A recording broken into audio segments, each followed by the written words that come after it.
بسم اللہ الرحمن الرحیم، السلام علیکم ورحمۃ اللہ وبرکاتہ۔ میرے پاکستانیوں، اس ٹائم جو تازہ اطلاعات آ رہی ہیں، بالآخر اتنے دن کے بعد تقریباً 10 سے 11 دن ہو گئے ہیں جب عمران خان کی صحت کے حوالے سے خبریں آنا شروع ہوئی تھیں، بالآخر پی ٹی آئی جاگ اٹھی۔ ایک دھواں دار میٹنگ مبینہ طور پہ جاری ہے اور وہاں پہ مختلف آپشنز زیر بحث لائی جا رہی ہیں۔ فار ایگزامپل، اگر عمران خان سے ملاقات نہیں ہوتی تو پھر ایسا بھی ہو سکتا ہے کہ جہاں 27 ستمبر لانگ مارچ کی تو چلو کال ہے ہی ہے، 14 اگست کو ملک بھر میں لاک ڈاؤن کیا جا سکتا ہے، کال دی جا سکتی ہے۔ ایک آپشن یہ بھی ہے کہ جتنے بھی پی ٹی آئی کے لوگ ہیں، وہ سٹنگ لوگ ہوں، عہدیدار ہوں یا ٹکٹ ہولڈر ہوں، وہ سب اڈیالہ کے باہر جائیں گے اور اگر ملاقات نہیں ہوتی تو وہیں بیٹھیں گے، تب تک بیٹھیں گے جب تک گرفتار نہیں کر لیے جاتے، نہیں اٹھیں گے۔ یہ تجویز آئی ہے مبینہ طور، کہتے ہیں کہ کل 2 بجے پریس کانفرنس ہوگی، بہت ساری اور بھی تجاویز آ رہی ہیں اور میں چاہتا ہوں کہ اسپیکولیشن سے کام نہ لیا جائے، بلکہ جب اصل میں کنکریٹ کوئی فیصلہ سامنے آئے تو وہ آپ کے سامنے رکھا جائے۔ میرا یہ خیال ہے، میرا ذاتی خیال ہے کہ ان کو ڈیڈ لائن دینی چاہیے کہ اگر عمران خان کی بہنوں سے منگل کو ملاقات نہیں کروائی جاتی، جو اسکیجولڈ ملاقات ہے، کوئی فیور تو نہیں مانگ رہے نا، قانونی طور پہ جائز ہے، تو 1 ہفتہ دیں یا 2 ہفتے دیں، جتنے بھی دینا چاہتے ہیں۔ ڈیڈ لائن کے لیے ذرا ٹائم دیا جاتا ہے کہ دوسرا فریق بھی آگے سے بات کر سکے، یہ میرا مشورہ ہے۔ ڈیڈ لائن دیں کہ اگر آپ یہ نہیں کرتے تو پھر ہم یہ کر دیں گے، اور اس میں ظاہر ہے کہ جو آپشن ہے کہ 14 کو لاک ڈاؤن کر دیں گے، اور میں ہمیشہ سمجھتا ہوں کہ لاک ڈاؤن بیسٹ آپشن، 14 کو لاک ڈاؤن کر دیں گے۔ لانگ مارچ کی تھریٹ ویسے ہی لوم کر رہی ہے، اور اگر یہ دھمکی دیتے ہیں ایک طرف لاک ڈاؤن کی اور ایک طرف لانگ مارچ بھی تیار پڑا ہوگا، تو جیسے میں بار بار کہتا ہوں کہ سسٹم اس کا متحمل نہیں ہو سکتا۔ وائی ڈو یو تھنک یہ اتنی مار داڑ کرتے ہیں؟ یہ افورڈ نہیں کر سکتے کہ ایسی ایکٹیویٹی چلے اور کچھ دن چلتی رہے، یہ افورڈ ہی نہیں کر سکتے۔ امیجن کہ ایک لانگ مارچ کی تھریٹ موجود ہو لیکن ایک جلدی کی ڈیٹ بھی آ جائے، عوام بھی تیار ہے کہ یار اتنی دیر کی ڈیٹ کیوں دے رہے ہیں، جلدی کی ڈیٹ دیں، تو ایک تھریٹ تو بنے گا نا۔ جب یہ تھریٹ بنے گا تو اس کے نتیجے میں یہ ہو سکتا ہے کہ عمران خان کی بہنوں کی نہ صحیح تو ان کے ذاتی معالجین کی کوئی شاید ملاقات کروا دی جائے، اور یہ پتہ ہے کیوں نہیں کروا رہے، ان کو اصل ڈر یہ ہے کہ اگر ذاتی معالجین سے ملاقات ہوتی ہے، ان کے سمٹمز وہ دیکھتے ہیں تو وہ کہیں گے کہ یہ نارمل نہیں ہے، یہ اب نارمیلٹیز ہیں، اور ہم جو کر رہے ہیں عمران خان کے ساتھ اور بشرا بی بی کے حوالے سے بھی بڑی خطرناک اطلاعات آ رہی ہیں کہ ان کو نظر نہیں آ رہا بالکل، یہ کچھ ایسا کر رہے ہیں، کچھ انڈیوسڈ ہیں یہ سارے سمٹمز جو اور بیماری ہے، کہ پھر ان کا جو خفیہ رکھنے کا منصوبہ ہے اور اسی سے عمران خان کی صحت سے کھلواڑ کرنے کا منصوبہ ہے وہ بے نقاب ہو جاتا ہے۔ کیونکہ ڈاکٹرز پبلکلی تو بات نہیں کریں گے، لیکن کیا وہ بہنوں کو بھی بریف نہیں کریں گے؟ وہ کیا عمران خان کے قریب ترین لوگوں کو بھی بریف نہیں کریں گے؟ آف کورس وہاں تک تو بریفنگ جائے گی نا، گھر تک تو بات پہنچ جائے گی نا کم از کم۔ تو میرے پاکستانیوں، اب دیکھنا یہ ہے کہ جو پی ٹی آئی کی قیادت ہے، مشورے تو ہر طرح سے آئیں گے، مجھے امید ہے کہ مراد سعید بھی اس میٹنگ کا حصہ ہوں گے اور وہ کوئی ایسا زوردار مشورہ دیں گے، ایسا کوئی لائے عمل دیں گے کہ جس سے باقیوں کے لیے نکلنا مشکل ہوگا اور وہ پھر سارے بامن مجبوری سے ہی تیار ہو جائیں گے میدان میں آنے کے۔ میرا شروع سے یہ ماننا ہے، پی ٹی آئی کو تو بہت دیر لگ گئی ہے، ابھی تھوڑا سا بھی ان میں جو جاگ آئی ہے۔ میں آگے بڑھنے سے پہلے آپ کو پھر یاد دلاؤں کہ جس نے بھی ویڈیو دیکھنی شروع کر دی ہے، میری بیسک ریکویسٹ یہ ہے کہ وہ اینڈ تک ضرور اس کو دیکھیں، کیونکہ اس سے جو بین اور فائر وال ہے اس کو شکست دینے میں مدد ملتی ہے، آپ اگر شروع سے آخر تک ویڈیو دیکھیں۔ اب آتے ہیں، دیکھیں صورتحال اتنی خراب ہے کہ آپ تصور نہیں کر سکتے۔ عمران خان سے اگر کسی کی پچھلے ہفتے ملاقات ہوئی ہوتی نا اور پھر خبر آتی کہ یار عمران خان کا نا بی پی آئی ہو گیا، تو لوگ کہتے ہیں یار پچھلے ہفتے ہم نے دیکھا تھا ٹھیک تو تھوڑا بہت بی پی آئی ہو گیا ہوگا، خیر۔ عمران خان کو کسی اپنے نے، میں بیچ میں وکیل کی ایک ملاقات کی بات نہیں کر رہا، کسی اپنے نے عمران خان کو پچھلے سال سے نہیں دیکھا۔ آخری ملاقات نومبر یا دسمبر میں ہوئی تھی 2025 میں۔ 2026 کے 8 مہینے تقریباً پورے ہونے والے ہیں، عمران خان کو کسی نے اپنی آنکھوں سے نہیں دیکھا۔ یہ اتنی خطرناک صورتحال ہے کہ عام بات نہ سمجھا جائے۔ تو اگر پی ٹی آئی کی یہ میٹنگ جاری ہے اور میں امید کرتا ہوں کہ میں کیونکہ لائیو ہوں تو یہ تھوڑا بہت جو ہے وہ کوئی بات ہو سکتا ہے کسی تک پہنچ جائے، وہ سن لیں۔ ناؤ از یور چانس دباؤ ڈالنے کا، کیونکہ میں آپ کو ایک چیز جوڑ کے بتاتا ہوں جس سے آپ کو بہت کچھ سمجھ آ جائے گا۔ فائنینشل ٹائمز ایک خبر لگاتا ہے، بلکہ میں اس کو آپ کے سامنے بڑا کرتا ہوں۔ اب یہ فائنینشل ٹائمز معتبر عالمی جریدہ ہے، یہ کہتا ہے کہ درجنوں لوگوں کو الیکشن کلیشز میں قتل کر دیا گیا ہے پاکستان ایڈمنسٹرڈ کشمیر میں، اور یہ کئی دہائیوں کا سب سے بڑا ڈیتھ ٹول ہے، اور خاص جملہ اینڈ میں ہے، میں یہ پورا انگلش میں ہی پڑھوں گا۔ The highest death toll that in decades and a serious political test for Islamabad's military backed government. اوپر لکھتے ہیں کہ اسلام آباد کی فوج کی بیکڈ حکومت کے لیے یہ بڑا چیلنج ہے، لیکن اس کے بعد نیچے لکھتے ہیں اپنے امیج میں deadly protest in Kashmir test Pakistan military rulers. Pakistan کے حکمرانوں کو فوجی حکمران قرار دیا جا رہا ہے. یعنی عالمی جرائد اور عالمی ادارے اس بات پہ متفق ہیں کہ پاکستان میں مارشل لا لگا ہوا ہے. یعنی جمہوریت پاکستان میں ہونا تو ویسے بھی مشکل ہے، اب یہ بات مان رہے ہیں ادارے کہ مارشل لا لگا ہوا ہے. ایسی ہیڈ لائن آپ کو پچھلے 4 سال میں جب سے میر جعفر آیا نہیں ملی. یہ لاڈلا دلارا پیارا اس کاموں کے لیے لایا گیا تھا، بہت سارے کام کیا. میں آپ کو ایک تحریر پڑھ کے سنانا چاہتا ہوں کہ وہ سارا کنیکٹ ڈاٹ سارے کنیکٹ ہوں گے جب میں آپ کو یہ بات بتاؤں گا. اس لیے میں وہ تحریر کوشش کرتا ہوں کہ مجھے مل جائے تو میں آپ کو پڑھ کے سنا دوں. محمد عمیر صاحب ہیں، انہوں نے یہ تحریر لکھی ہے. اکثر بڑی اچھی تحریر لکھتے ہیں وہ، اور کئی ایسی باتیں ہوتی ہیں جن سے ہو سکتا ہے میں پورا اتفاق نہ کروں، لیکن یہ لازمی نہیں ہوتا. میرا یہ ماننا ہے کہ ہو سکتا ہے کہ کسی کی آپ کو ساری باتیں اچھی لگیں، کسی کی آپ کو نہ لگیں ساری باتیں. تو جو باتیں میں اگری کرتا ہوں وہ آپ کو سمجھ آ جائے گا جو مجھے دیکھتے ہیں، لیکن بہت امپورٹنٹ یہ بات ہے، میں آپ کو پڑھ کے سنانا چاہتا ہوں. جنرل عاصم منیر کا بحران. جو دوست ڈومیسٹک سیاست پہ نظر رکھ رہے ہیں ان کو یہ سمجھ تو آ گئی ہے کہ جی ایچ کیو کے اندر کوئی بڑی کھچڑی پک رہی ہے. یہ میں نہیں کہہ رہا، ٹھیک ہے، یہ میری رائے نہیں ہے. بہرحال نون لیگ اور شاید پی پی کو گھر بھیجنے کی تیاری ہے اور minus Imran P T I کو لانے. ایک تجزیہ یہ کہتا رہا ہے ہمیشہ، اوور آل بھی ایسی بات زبان زد عام رہی ہے کہ minus Imran P T I اگر آ جاتی ہے تو فوج کو کور بھی مل جائے گا، نون اور پی پی کا احتساب بھی ہو جائے گا اور اس طرح ستیں خیرہ ہو جائیں گی. عمران خان سے مسئلہ ہے نا، باقی تو کس سے نہیں ہے. گور سے تو کوئی مسئلہ نہیں ہے، سلمان اکرم راجہ سے تو کوئی مسئلہ نہیں ہے، ایون سہیل افریدی سے بھی ایسا تو کوئی مسئلہ نہیں ہوگا اگر عمران خان نہیں ہے. تو آپ نے سننی ہے یہ بات تاکہ آپ کو سمجھ آئے میں کیوں کہہ رہا ہوں کہ now is the time to strike.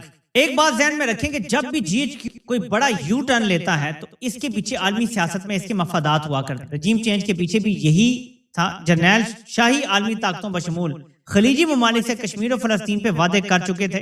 Imran نہیں مان رہا تھا، لہذا ہر طرح سے ذلت کے گٹر میں گر کے اپنی ہی عوام سے جنگ کر کے جی ایچ کیو نے عالمی طاقتوں سے وعدے نبھائے. لیکن ایران نے درمیان میں ہی عالمی سیاست کی بازی پلٹ دی.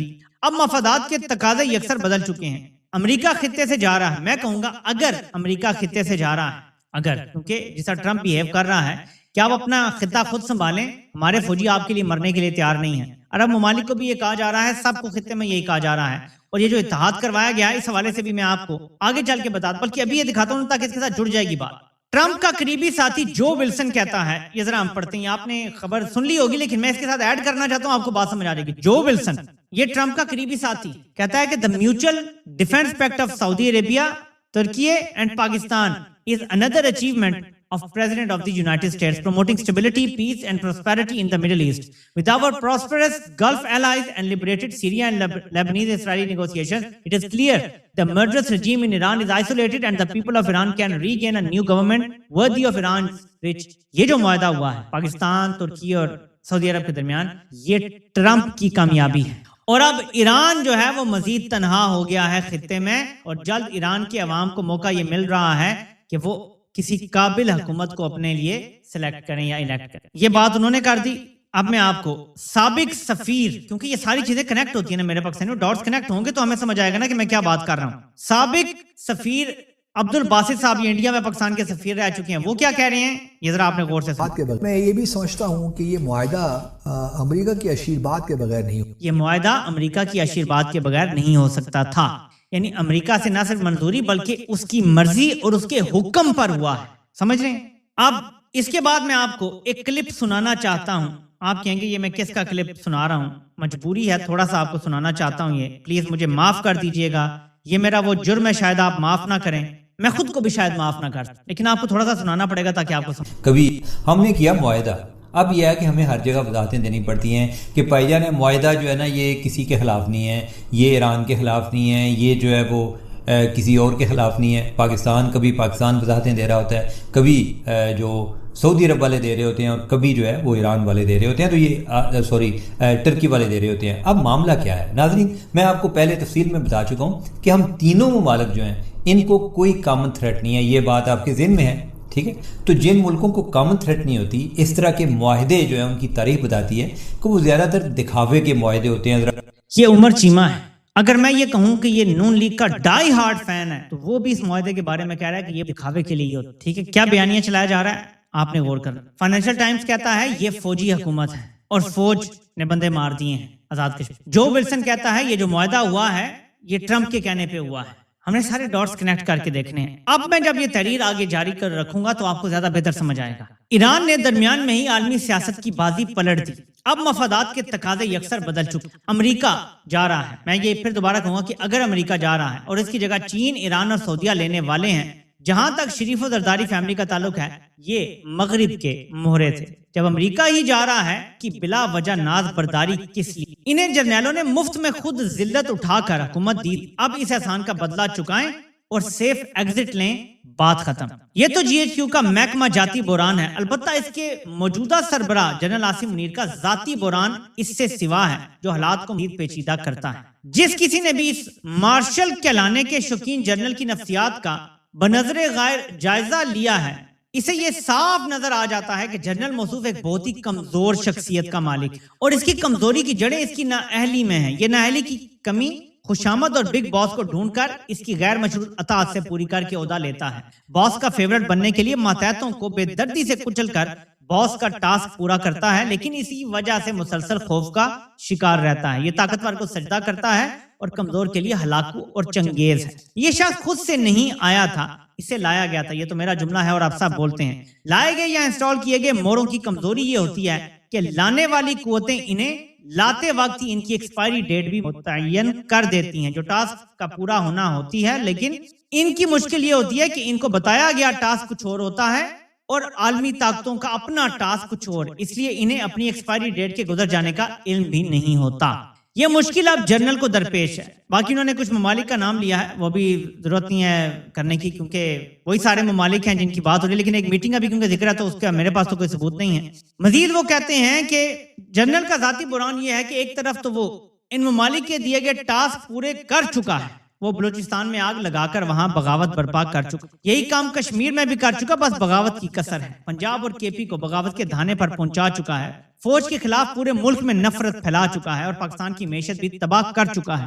ظاہر ہے اب اس کی اپنی ایکسپائری ڈیٹ آن پہنچ. میں باقی جو ہے وہ بہت کچھ نہیں پڑھا, لیکن یہ وہ خاص پارٹ تھا جس لیے میں نے آپ کو یہ تحریر جو کام عالمی طاقتیں آپ کو دیتی ہیں نا, ہو سکتا ہے وہ صرف یہ ہو کہ آپ نے جی تھوڑی سی چین سے دوری اختیار کرنی ہے, تھوڑا سا امریکہ کے قریب ہونا ہے, عمران خان کو جیل میں ڈال دینا, یہ آپ کے بظاہر ٹاسک ہوتے ہیں. اور اگر سعودی عرب اسرائیل کو تسلیم کرے گا آپ نے بھی کرنا ہے. اس نے کہا ہوگا سعودی عرب نے کہاں اتنی آسانی سے کرنا ہے. اس ٹائم جب یہ آیا تھا اس ٹائم ابھی 7 اکتوبر نہیں ہوا تھا, اس ٹائم ابھی غزہ میں یہ سارا نسل کشی کا کام شروع نہیں ہوا تھا. ٹھیک ہے, جب عالمی طاقتیں آپ کو بتاتی ہیں تو ڈیمانڈز بڑی چھوٹی لگتی ہیں, لیکن پھر وقت اور حالات یہ ثابت کرتے ہیں کہ ڈیمانڈز بہت بڑی بن گئی. اب یہ سب کچھ تو تھا, لیکن اب بیچ میں حالات بدلنا شروع ہو گئے. سعودی عرب کو نظر آیا کہ اس سلامتی خطرے میں پڑ گئی ہے اور امریکہ اس کی حفاظت کرنے والا نہیں ہے. when push comes to shove امریکہ نہیں کھڑا ہوگا, اس کے اڈوں پہ بھی بمباری ہوگی, اس کے سویلین بھی مارے جائیں گے اور حالات خطے کے ظاہر ہے کہ ایک نئی ریالٹی کا روپ دھار گئے. اب آپ نے اس کو سمجھنا ہے کہ اگر اس کی ضرورت عالمی طاقتوں کو ختم ہو جاتی ہے اینی ٹائم تو اس کو سب سے بڑا خطرہ کس سے, اگر یہ عہدے سے اترتا ہے اس کو سب سے بڑا خطرہ کس سے, اس کا اپنا ادارہ تو احتساب نہیں کرے گا نا, عمران خان سے. اسے جیسے ہی لگے گا نا کہ عالمی طاقتوں کا ہاتھ اس سے اٹھ رہا ہے, یہ عمران خان کی جان لینے کی, مبینہ طور پہ جان لینے کے لیے یہ امپورٹنٹ ہے کہ پی ٹی آئی ٹھوس اور فیصلہ کن کام کرے, ایک بہت بڑا تھریٹ کم از کم کریٹ کرے احتجاج کا, اور وہ کرنے کی نوبت نہ آئے اتنا بڑا تھریٹ کریٹ کر دے احتجاج کا. کیونکہ جب آپ کسی ڈرا کے کام کرواتے ہیں وہ زیادہ بہتر ہوتا ہے بجائے اس کے کہ آپ کسی کو تھپڑ مار کے کام کرو. ڈرا کے کام کروا لینا بہتر ہوتا ہے. اور میں آپ کو یہ مثالیں دے کے ہمیشہ اس لیے سمجھاتا ہوں کہ ایسے بات بہتر سمجھ آ جاتی. تو میرا آپ سب لوگوں سے یہی کہنا ہے, اور یہ تصویر ویسے میں آپ کو یاد کروانا چاہتا ہوں. یہ وہ تصویر ہے جس دن عمران خان کی آنکھ کی خبر پیک پر تھی اور محمود اچکزئی کے ساتھ لٹکے ہوئے چہروں کے ساتھ پی ٹی آئی کی قیادت بیٹھی ہوئی تھی, اور انہوں نے کہا تھا کہ عمران خان بالکل ٹھیک ہیں اور یہ بالکل غلط باتیں ہیں, اور 8 فروری سے توجہ ہٹانے کی. سب نے دیکھا کہ 8 فروری کو بھی کوئی بڑا احتجاج نہیں ہوا اور عمران خان کی آنکھ ضائع ہو گئی. تب میں نے بڑا شور ڈالا تھا, لیکن اس ٹائم ان کے جو ہمدرد چمپو چمار قسم کے رپورٹرز اور صحافی ہیں وہ مجھ پر ہی چڑھ دوڑے تھے کہ خبریں تو ہم اس نے دی ہیں, فلاں نے وہ کیا ہے, ایسی باتیں ہو گئی تھیں. لیکن آپ نے دیکھا کہ وقت نے ثابت کیا کہ ہم جیسے لوگ جو شور ڈال رہے تھے ہم درست تھے, اور وہ لوگ جو ٹھنڈا ٹھنڈا کر کے کھیل رہے تھے وہ کسی اور کا کام کر رہے تھے. بہرحال تو میرے پاکستانیوں, عمران خان نے ایک ہدایت دی تھی پارٹی, اپنی پارٹی کو واضح ہدایت کرتا ہوں کہ اگر مجھے جیل میں کچھ ہوا تو اس کا حساب عاصم. عمران خان نے کہا تھا کہ عمران خان نے پیغام دیا تھا, یہ نہیں کہا تھا کہ صرف مجھے مار دیا, مجھے کچھ ہوا جیل میں, اور کیا کچھ ہو گیا ہے ان کے منہ سے نام نہیں, اتنا ڈرتے ہیں. یہ لڑیں گے مقدمہ عمران خان کا, یہ انصاف دلائیں گے عمران خان کو. تو میرے پاکستانیوں, یہ ملک کا حال ہے اس ٹائم. یہ ہمارے ٹون ڈیف حکمران ہیں اور یہ اس معاہدے کی خوشیاں منا رہے ہیں جس کے بارے میں سب کہہ رہے ہیں کہ یہ ٹرمپ کی ایما پہ معاہدہ ہوا ہے. یہ اس کے حوالے سے فائر ورکس اسلام آباد میں کیے جا رہے ہیں. ملک میں آگ لگی ہے, گندم کا بحران ہے, میٹرو بند ہونے جا رہی ہے, کشمیر میں لوگ سڑکوں پہ بیٹھے ہوئے ہیں, آج بھی سڑکوں پہ بیٹھے ہوئے ہیں, وہاں سے خطاب ہو رہے ہیں, لوگ انتظار کر رہے ہیں اپنے حقوق ملنے کا. بلوچستان میں آگ لگی ہوئی ہے دہشت گردی کی, خیبر پختونخوا میں دہشت گردی بڑھی ہوئی ہے. عمران خان کی صحت کا حال دیکھیں, P T I long march کر رہی ہے اور ابھی ہو سکتا ہے کسی لاک ڈاؤن یا کسی اور چیز کا اعلان کر دے. یہ فائر ورکس کر رہے ہیں. آپ ذرا دیکھیں کی ترجیح, یہاں سے آپ کو پتا چلے گا کہ اس حکمران طبقے کا پاکستان کے گراؤنڈ ریالٹی سے کوئی تعلق نہیں. یہ ایک اپنی پیرالل دنیا بسائے ہوئے بیٹھے ہیں جہاں اوپر انہیں سب اچھا نظر آتا ہے. اس نظام کو انشاءاللہ بدلنا ہے. آج میری اکبر صاحب کی ایک بات سے میں نے اگری کیا جو مجھے بڑا اچھا ان کا مشورہ لگا, اور میں چاہتا ہوں کہ آپ لوگ بھی جو ہے وہ اس مشورے پہ عمل کریں, اور ہو سکتا ہے کہ فیوچر میں اور مستقبل قریب میں اس پر عمل کرنے کی نوبت آ جائے. میں وہ آپ کے سامنے پہلے بات پڑھتا ہوں. وہ کہتے ہیں کہ تحریک انصاف کی قیادت اور پارٹی تو ساری غدار اور کمپرومائزڈ ہے, باقی جو ہم لوگ مخلص سچے انصافی ہیں, ہم کیوں نہیں خود سے کوئی ایکشن کمیٹی, کوئی کاکروچ پارٹی بنا لیتے اور کل صبح ڈیالہ جیل کے باہر اکٹھے ہو. اس میں طنز کا عنصر ہے بات کا, اس کو غلط مت سمجھیے گا, لیکن میں نے اس پہ اوپر بات کی. میں نے کہا اس آئیڈیا سے اگر طنز نکال دیا جائے تو باقی بات درست ہے. میرے خیال میں وقت آ گیا ہے کہ ایک جیسی سوچ رکھنے والے عام لوگ ایک پلیٹ فارم پہ اکٹھے ہوں اور لاہے عمل بنائیں. یہ لڑائی لمبی ہے اور ایسی ہی لڑی گئی جیسی لڑی جا رہی ہے تو ہار یقینی ہے, اور ہمارے پاس ہارنے کا آپشن نہیں ہے. تو ہو سکتا ہے کہ مستقبل میں کسی کو یہ خیال آ جائے کہ وہ ایک پلیٹ فارم بنا لے اور وہاں پہ لائک مائنڈیڈ لوگ اکٹھے ہوں اور عوام کو اعتبار ہو کہ یہ لوگ کسی عہدے کے لیے نہیں کر رہے, یہ صرف پاکستان بچانے کے لیے کر رہے ہیں. تو ہو سکتا ہے کہ کسی دن پاکستانی عوام بھی ساری نکل آئے باہر. یہ میں صرف آئیڈیا پلانٹ کر رہا ہوں, اس پہ سب لوگ گفتگو کریں, بات چیت کریں, اپنے مائنڈ بنائیں. انشاءاللہ ہو سکتا ہے کہ اس پلیٹ فارم کا آغاز میں ہی کر دوں جہاں پہ پورے پاکستان کو اکٹھا کیا. آپ سے انشاءاللہ پھر ملاقات ہو.